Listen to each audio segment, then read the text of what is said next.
서울 강서구의 한 아파트에서 박준호는 오늘도 평범한 아침을 맞이했습니다.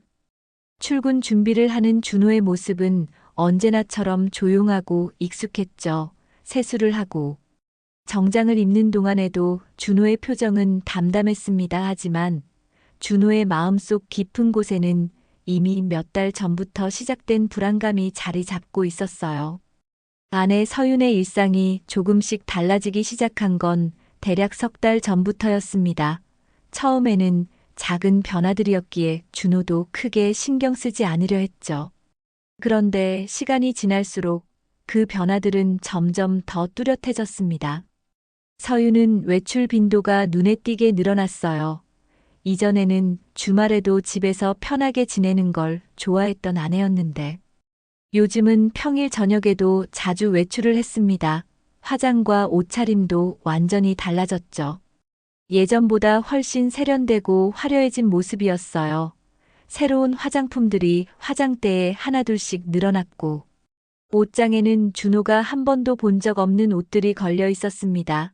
특히 주말마다 새로 산 옷을 입고 외출하는 서윤의 모습에서 준호는 묘한 위화감을 느꼈죠. 귀가 시간도 점점 늦어지기 시작했어요.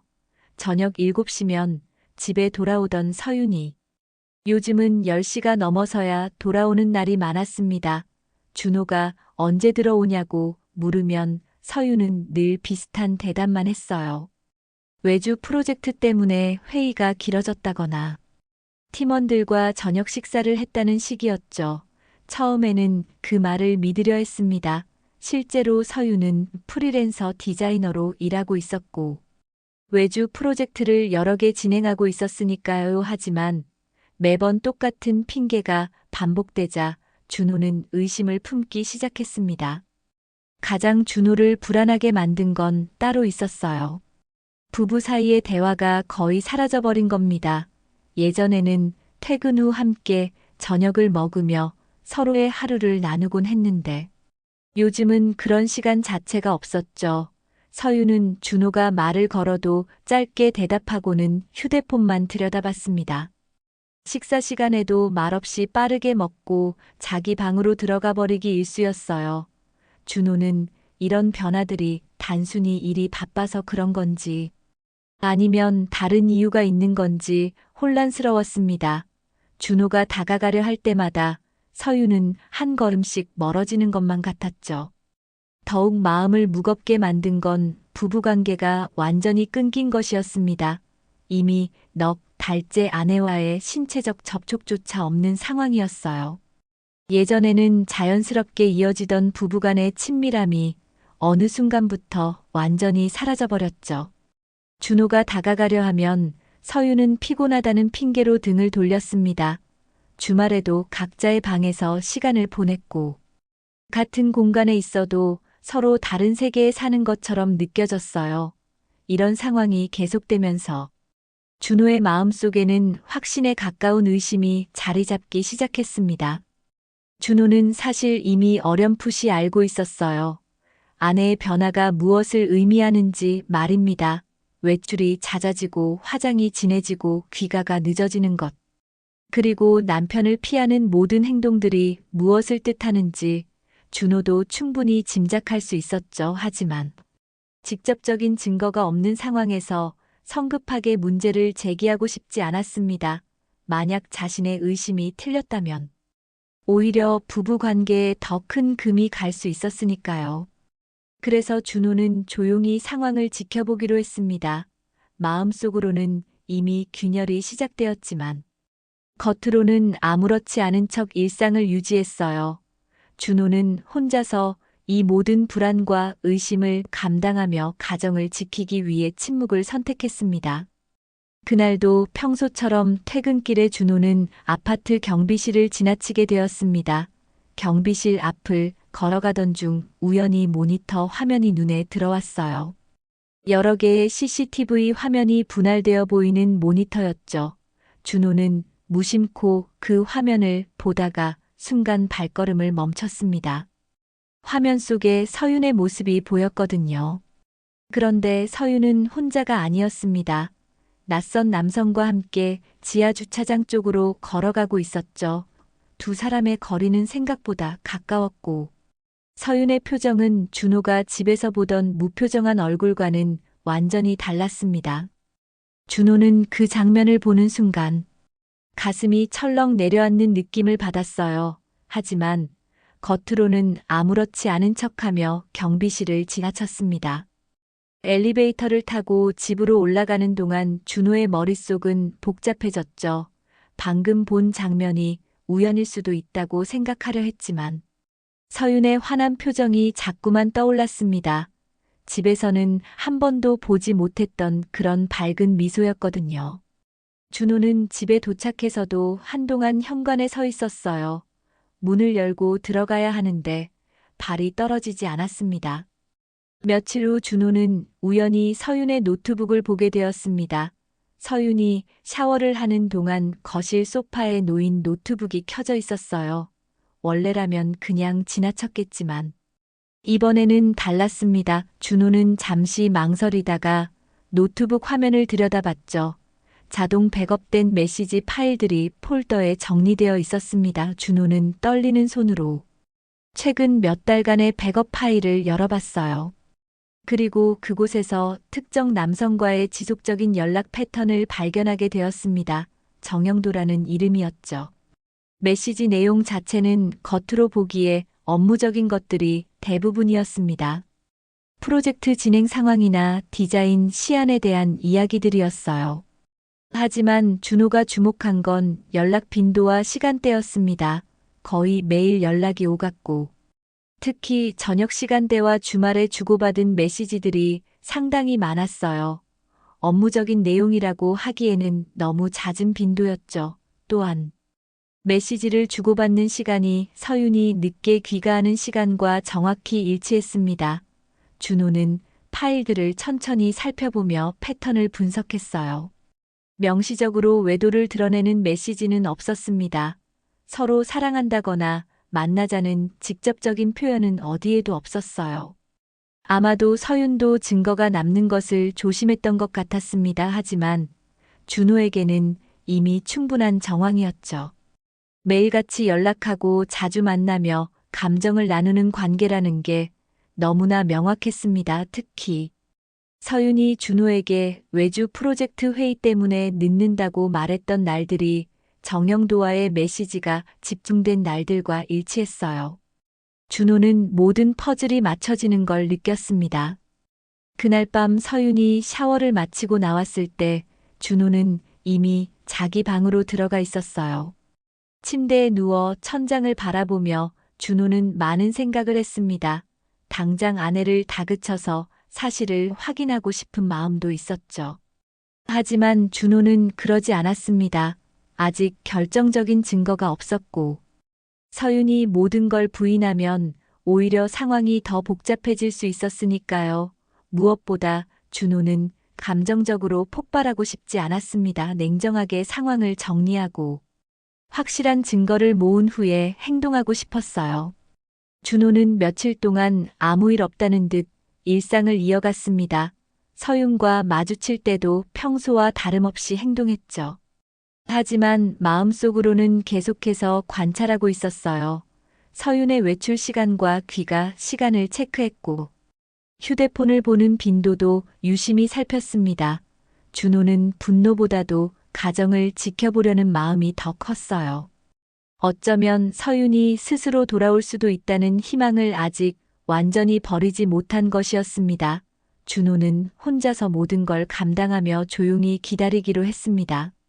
그렇게 몇 주가 지나갔습니다. 준호는 여전히 조용히 관찰하며 일상을 유지하고 있었어요. 서윤의 외출은 계속 잦았고, 귀가 시간도 여전히 늦었습니다. 두 사람 사이의 대화는 더욱 줄어들었고, 같은 공간에 있어도 각자의 세계에 갇혀 지내는 날들이 이어졌죠. 준호는 마음속으로 무언가를 기다리고 있었습니다. 아내가 스스로 이 상황을 끝내거나 아니면 결정적인 무언가가 일어나기를 말이에요. 그리고 그날이 찾아왔습니다. 어느 목요일 저녁 준호는 평소보다 조금 일찍 퇴근했어요. 회사에서 진행하던 프로젝트가 예상보다 빨리 마무리되었거든요.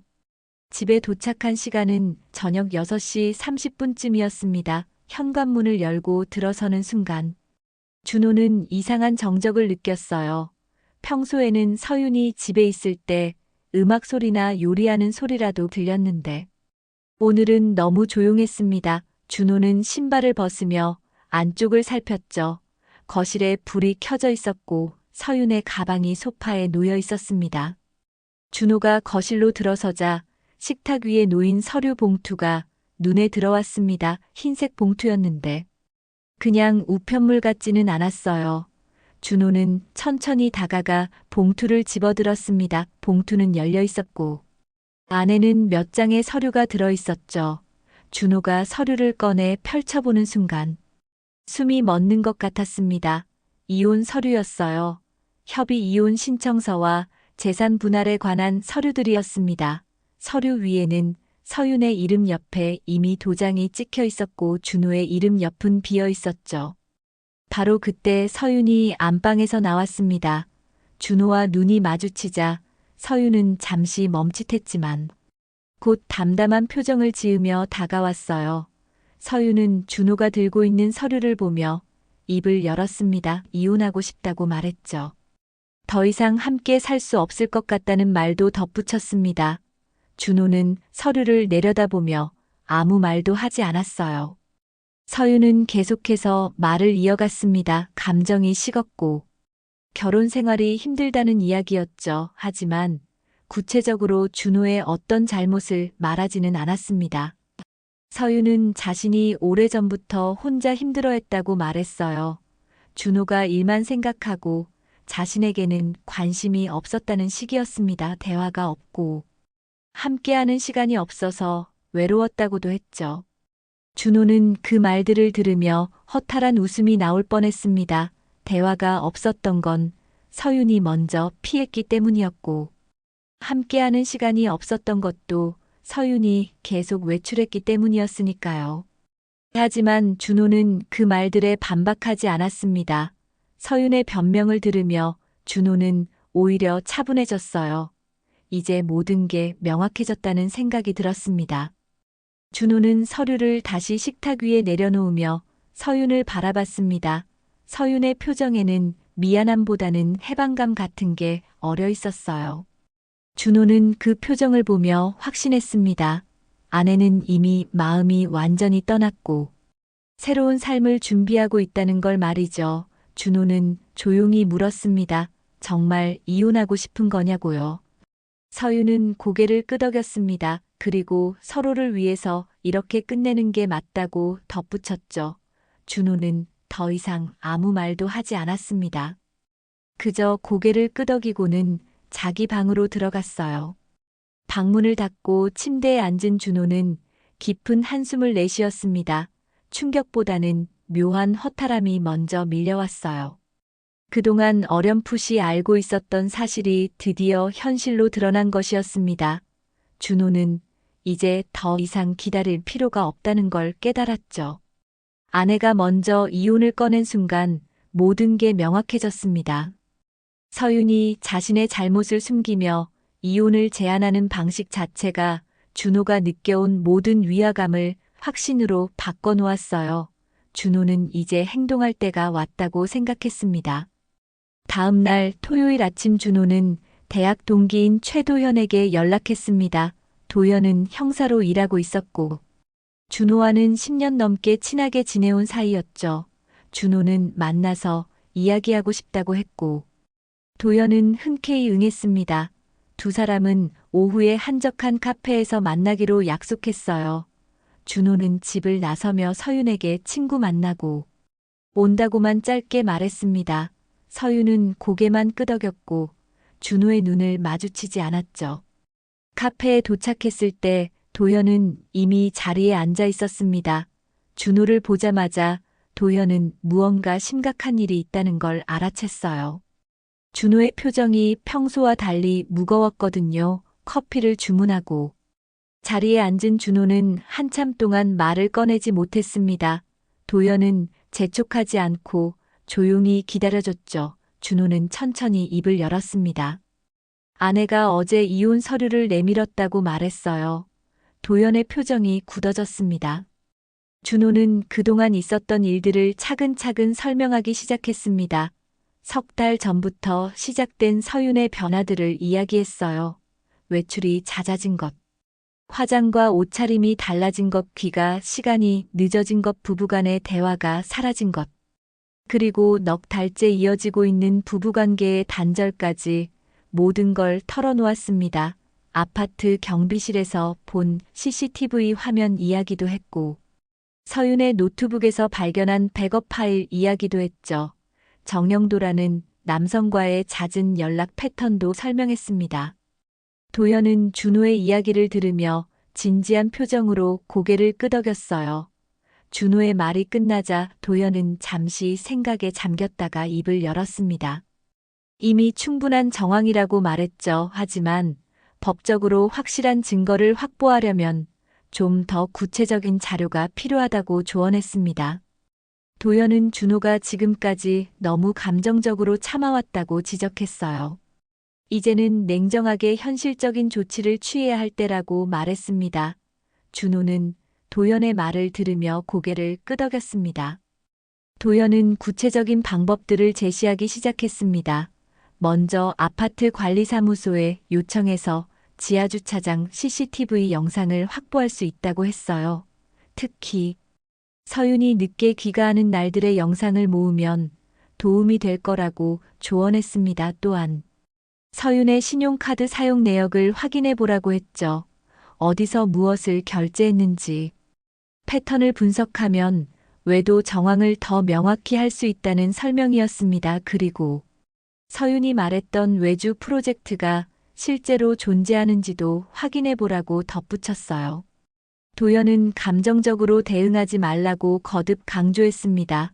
당장 서윤을 추궁하거나 정영도를 찾아가는 건 좋지 않다고 했어요. 오히려 상대방이 증거를 인멸할 기회를 주는 것이라고 설명했습니다. 지금은 조용히 증거를 모으는 게 중요하다고 말했죠. 그리고 이혼 서류에는 아직 도장을 찍지 말라고 조언했습니다. 준호 쪽에서 유리한 조건을 만들어 놓고 나서 이혼을 진행해도 늦지 않다는 거였어요. 도연의 차분하고 논리적인 조언은 준호에게 큰 도움이 되었습니다. 준호는 도연의 말을 들으며 점점 마음이 정리되는 걸 느꼈어요. 그동안 감정에 휘둘려서 제대로 된 판단을 하지 못했다는 생각이 들었습니다. 도연은 마지막으로 준호를 다독였죠. 힘든 시간이겠지만 지금은 스스로를 지키는 게 가장 중요하다고 말했습니다. 준호가 잘못한 게 아니니 죄책감을 가질 필요가 없다는 말도 덧붙였어요. 준호는 오랜만에 마음이 조금 가벼워지는 걸 느꼈습니다. 혼자 모든 걸 짊어지고 있다는 외로움에서 벗어날 수 있었거든요. 카페를 나서며 도연은 준호의 어깨를 토닥였습니다. 필요하면 언제든 연락하라고 말했어요. 준호는 고맙다는 인사를 전하며 집으로 돌아갔습니다. 집에 도착한 준호는 이제 무엇을 해야 할지 명확히 알고 있었어요. 더 이상 감정에 휘둘리지 않고 냉정하게 증거를 모으기로 결심했습니다. 준호는 자신을 스스로 묶어두던 감정적 죄책감이 서서히 벗겨지는 것을 느꼈죠. 이제는 행동할 때였습니다. 며칠이 지났습니다. 준호는 도연의 조언대로 조용히 증거를 모으기 시작했어요. 관리사무소에 요청해서 지난 한 달간의 지하주차장 CCTV 영상을 확보했고, 서윤의 신용카드 사용 내역도 꼼꼼히 확인했습니다. 패턴이 보이기 시작했어요. 서윤이 늦게 귀가하는 날들은 특정 지역의 식당이나 카페에서 카드를 사용한 기록이 있었죠. 그리고 그 시간대에 정영도와 메시지를 주고받은 기록도 일치했습니다. 준호는 감정을 배제하고 차분하게 자료를 정리해 나갔습니다. 그러던 어느 수요일 저녁 준호는 회사에서 야근을 하게 되었어요. 마감이 다가온 프로젝트 때문에 팀원들과 함께 밤늦게까지 일했습니다. 집에 도착한 시간은 밤 11시가 넘어서였죠. 준호는 지하주차장에 차를 세우고 피곤한 몸을 이끌고 엘리베이터 쪽으로 걸어갔습니다. 주차장은 조용했고 형광등 불빛만이 차갑게 공간을 비추고 있었어요. 준호는 서류 가방을 들고 천천히 걸으며 오늘 하루를 정리하고 있었습니다. 바로 그때였습니다. 주차장 입구 쪽에서 차 한 대가 들어오는 소리가 들렸어요.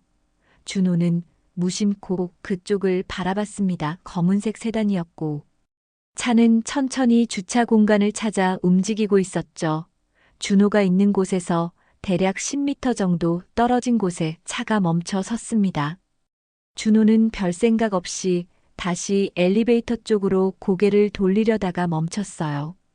차에서 내리는 사람이 낯익었거든요. 더 자세히 보니 서윤이었습니다. 하지만 서윤은 혼자가 아니었죠.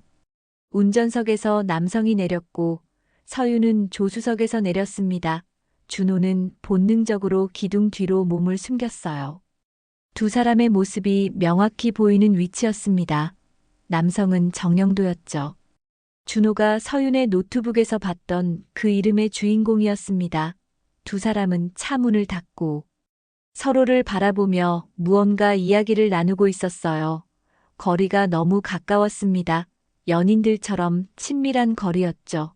서윤의 얼굴에는 환한 미소가 가득했고 정영도도 부드러운 표정으로 서윤을 바라보고 있었습니다. 준호는 그 장면을 보며 가슴속에서 무언가가 차갑게 식어가는 걸 느꼈어요. 지난 몇 달간 의심했던 모든 것들이 눈앞에서 현실로 펼쳐지고 있었습니다. 서윤의 표정이 특히 준호의 마음을 후벼 팠어요. 집에서는 한 번도 보지 못했던 밝고 행복한 얼굴이었거든요. 준호를 볼 때는 늘 무표정하거나 피곤한 표정뿐이었는데 지금 서윤은 완전히 다른 사람처럼 보였습니다. 정영도와 이야기를 나누는 서윤의 모습에서 생기와 활력이 느껴졌죠. 그 모습이 준호에게는 더 큰 충격으로 다가왔습니다. 두 사람은 잠시 더 이야기를 나누다가 엘리베이터 쪽으로 걸어오기 시작했어요. 준호는 기둥 뒤에서 숨을 죽이고 지켜봤습니다. 서윤과 정영도는 나란히 걸으며 계속 대화를 이어갔죠. 때로는 서윤이 웃기도 하고 정영도가 장난스럽게 뭔가 말하기도 했습니다. 부부처럼 자연스러운 모습이었어요. 아니, 어쩌면 부부보다 더 친밀해 보였습니다. 준호는 그 모든 장면을 또렷이 눈에 담았어요. 이제 더 이상 의심할 여지가 없었습니다. 그동안 모아온 정황들이 이 순간 모두 맞아떨어졌죠. 엘리베이터 앞에 도착한 두 사람은 버튼을 누르고 기다렸습니다. 그때 서윤이 무심코 주차장 안쪽을 둘러보다가 준호와 눈이 마주쳤어요. 서윤의 얼굴이 순간 굳어졌습니다. 놀람과 당황함이 동시에 스쳐 지나가는 게 보였죠. 정영도도 서윤의 반응을 보고 고개를 돌렸지만 준호는 이미 기둥 뒤로 완전히 몸을 숨긴 뒤였습니다. 서윤은 입술을 깨물며 정영도에게 뭔가 말했고 엘리베이터 문이 열리자 두 사람은 서둘러 안으로 들어갔어요. 문이 닫히고 조용해졌습니다. 준호는 기둥에 기댄 채 깊은 숨을 내쉬었습니다. 분노보다는 차가운 냉정함이 먼저 밀려왔어요. 이제 모든 게 명확해졌습니다. 더 이상 추측이나 의심이 아니었죠. 준호는 자신이 직접 목격한 장면을 머릿속에 정리했습니다. 그리고 이제 어떻게 해야 할지도 알고 있었어요. 준호는 침착하게 엘리베이터를 타고 집으로 올라갔습니다. 현관문을 열고 들어갔을 때 서윤은 이미 방에 들어가 있었고 집안은 조용했습니다. 준호는 아무 말 없이 자기 방으로 들어가 문을 닫았습니다.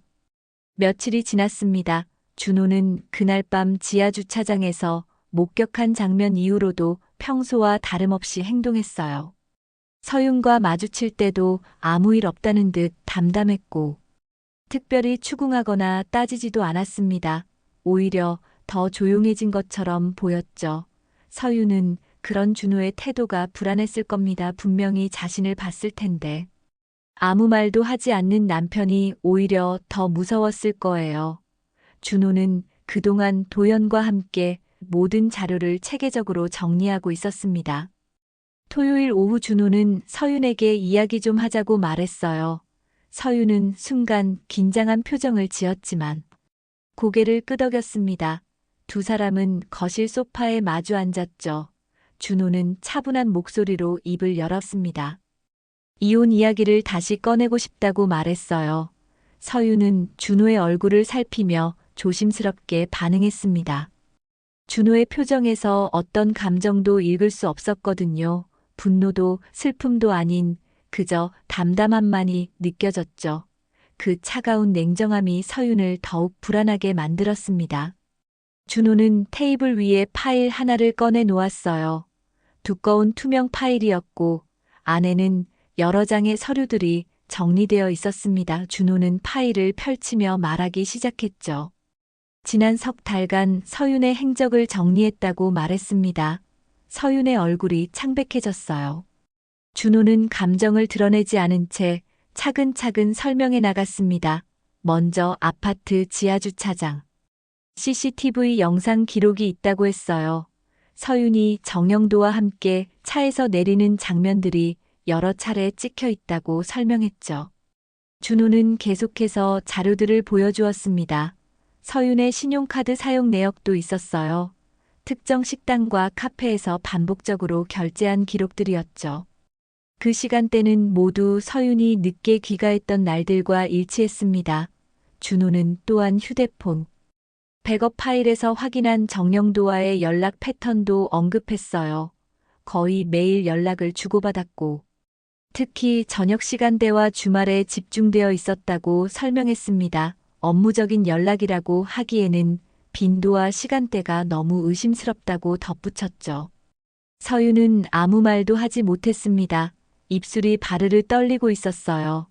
준호는 차분하게 이어갔습니다. 물론 직접적인 증거는 아니라고 인정했어요.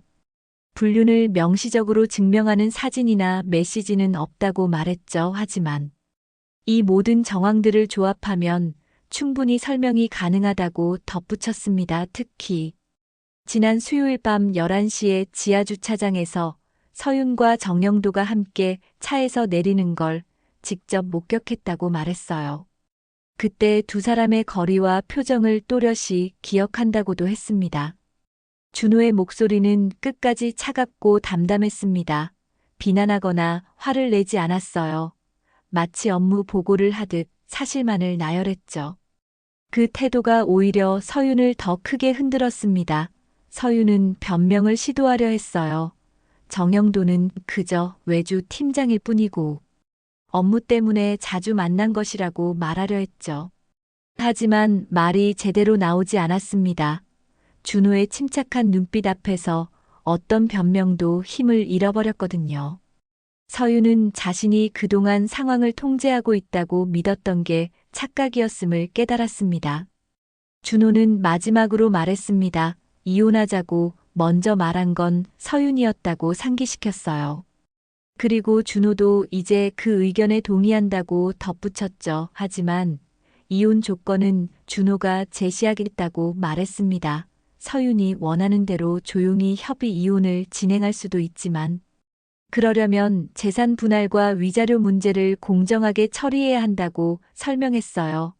만약 서윤이 동의하지 않는다면 이 자료들을 가지고 법적 절차를 밟을 수도 있다는 뜻을 은근히 내비쳤습니다. 서윤은 완전히 얼어붙었어요.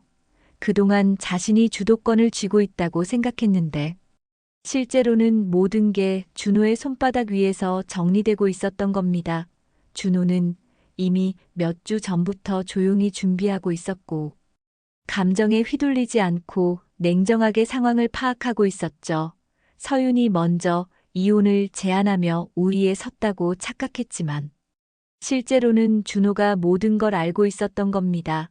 서윤은 뒤늦게 자신이 얼마나 큰 실수를 했는지 깨닫기 시작했습니다.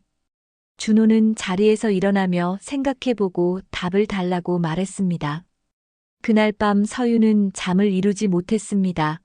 준호가 보여준 자료들이 머릿속에서 계속 맴돌았어요. 자신이 얼마나 철저히 감시당하고 있었는지, 그리고 준호가 이미 모든 걸 알고 있었다는 사실이 충격으로 다가왔죠. 더 큰 문제는 준호가 형사인 친구와 연결되어 있다는 점이었습니다. 법적으로 불리한 상황에 몰릴 수도 있다는 두려움이 밀려왔어요. 서윤은 다음 날 아침 정영도에게 급하게 연락했습니다. 만나서 이야기해야 한다고 말했죠. 정영도는 잠시 망설이다가 점심시간에 만나자고 답했습니다. 서윤은 약속 장소인 카페에 일찍 도착해서 초조하게 기다렸어요. 정영도가 나타났을 때 서윤은 안도의 한숨을 내쉬었습니다. 하지만 정영도의 표정은 평소와 달랐죠. 어딘가 경계하는 듯한 느낌이 들었어요.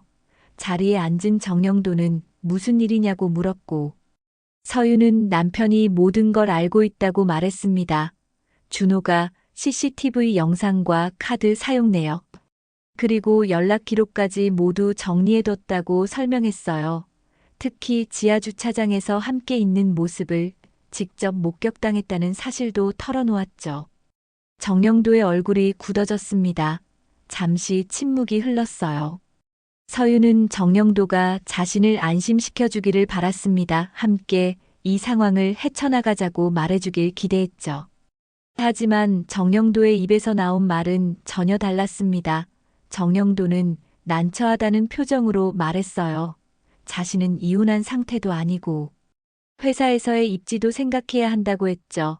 특히 서윤의 남편이 형사 친구와 연결되어 있다는 말을 듣자 정영도의 태도는 더욱 소극적으로 변했습니다. 법적 문제로 번질까봐 걱정된다는 말도 덧붙였어요. 서윤은 믿을 수 없다는 표정으로 정영도를 바라봤습니다. 그동안 함께 보낸 시간들이 떠올랐어요. 정영도가 자신을 얼마나 아낀다고 말했는지, 함께 미래를 이야기했던 순간들이 생각났죠. 하지만 지금 눈앞에 앉아 있는 정영도는 그때와는 완전히 다른 사람 같았습니다. 정영도는 계속해서 변명을 늘어놓았어요. 지금은 서로 거리를 두는 게 좋겠다고 말했죠. 상황이 정리될 때까지 연락을 자제하자는 말도 했습니다. 서윤은 그 말들을 들으며 가슴이 철렁 내려앉는 걸 느꼈어요. 서윤이 다시 물었습니다. 그럼 자신을 어떻게 하라는 거냐고요? 혼자 모든 걸 감당하라는 거냐고 따졌죠. 정영도는 눈을 피하며 대답했습니다. 서윤도 이해해달라고 말했어요.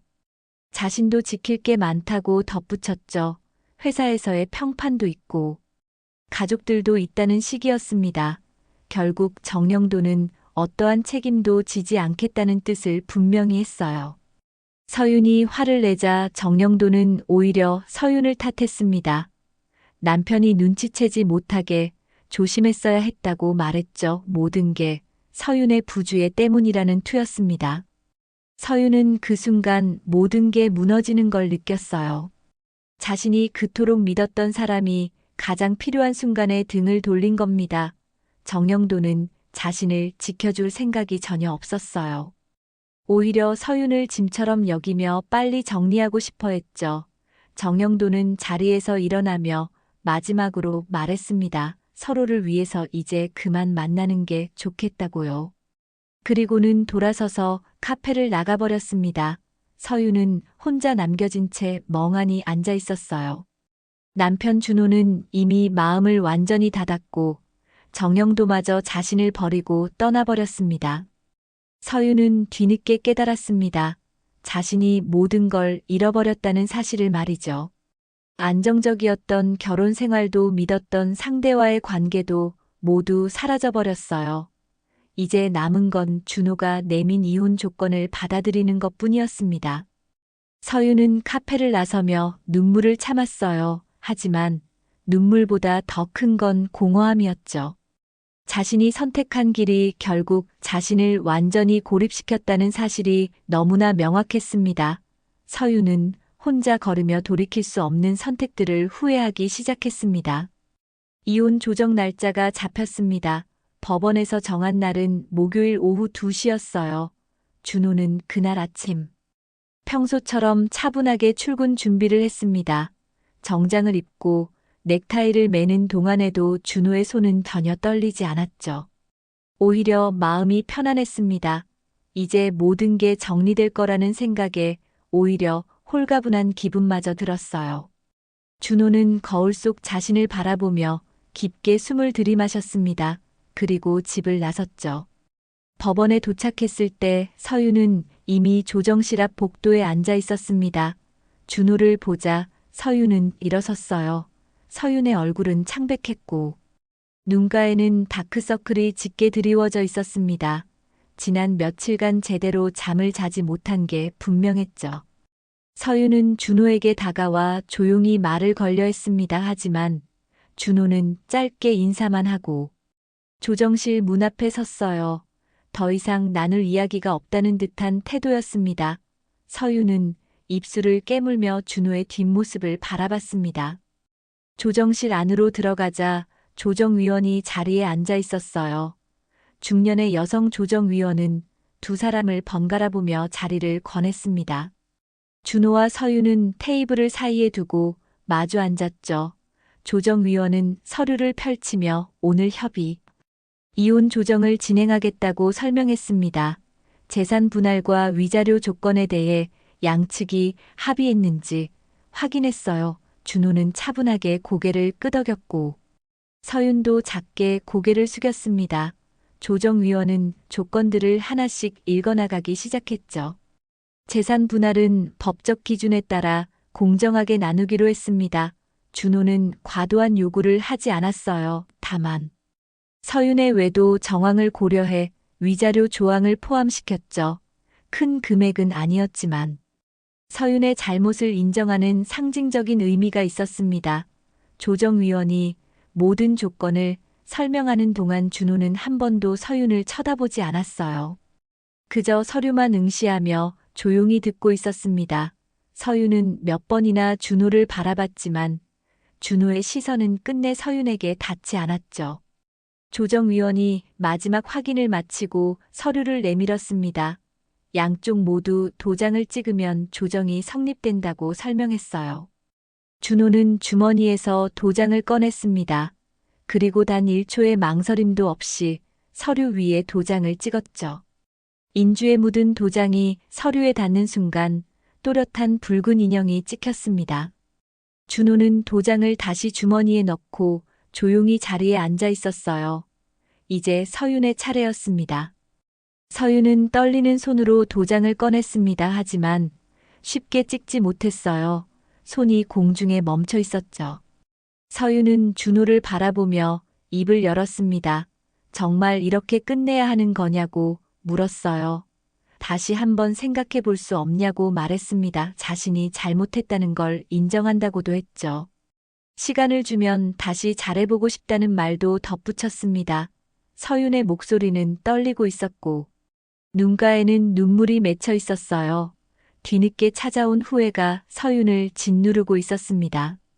하지만 준호의 대답은 단호했습니다. 준호는 처음으로 서윤을 똑바로 바라봤어요. 그리고 조용하게 말했죠. 이미 끝났다고 말입니다. 서윤이 먼저 이혼을 제안했을 때 이미 모든 게 끝난 거라고 설명했어요. 준호의 목소리에는 분노도 원망도 없었습니다. 그저 차가운 냉정함만이 느껴졌죠. 준호는 더 이상 서윤을 향한 어떤 감정도 남아있지 않았습니다. 사랑도 미움도 아닌 그저 무관심만이 있을 뿐이었어요. 준호의 눈빛을 본 서윤은 모든 게 정말로 끝났다는 걸 깨달았습니다. 서윤은 결국 도장을 찍었습니다. 떨리는 손으로 서류 위에 인형을 남겼죠. 조정위원이 서류를 확인하고 조정이 성립되었다고 선언했습니다. 이제 두 사람은 법적으로 남남이 되었어요. 준호는 자리에서 일어나 조정위원에게 인사했습니다. 그리고 서류를 챙겨 조정실 문을 향해 걸어갔죠. 서윤이 준호를 불렀지만 준호는 멈추지 않았습니다. 문을 열고 나가는 준호의 뒷모습은 흔들림이 없었어요. 복도로 나온 준호는 깊게 숨을 들이마셨습니다. 창문 너머로 보이는 하늘이 유난히 맑았어요. 준호는 이제 새로운 삶을 시작할 준비가 되어 있었습니다. 더 이상 과거에 얽매이지 않고 자신을 위한 길을 걸어갈 수 있게 되었죠. 준호의 복수는 소리 지르거나 폭발하는 것이 아니었습니다. 그저 서윤이 스스로 만든 파국을 고스란히 마주하게 만드는 것이었어요. 서윤은 자신의 선택으로 인해 모든 걸 잃었고 그 결과를 혼자 감당해야 했습니다. 준호는 법원을 나서며 앞만 보고 걸었습니다.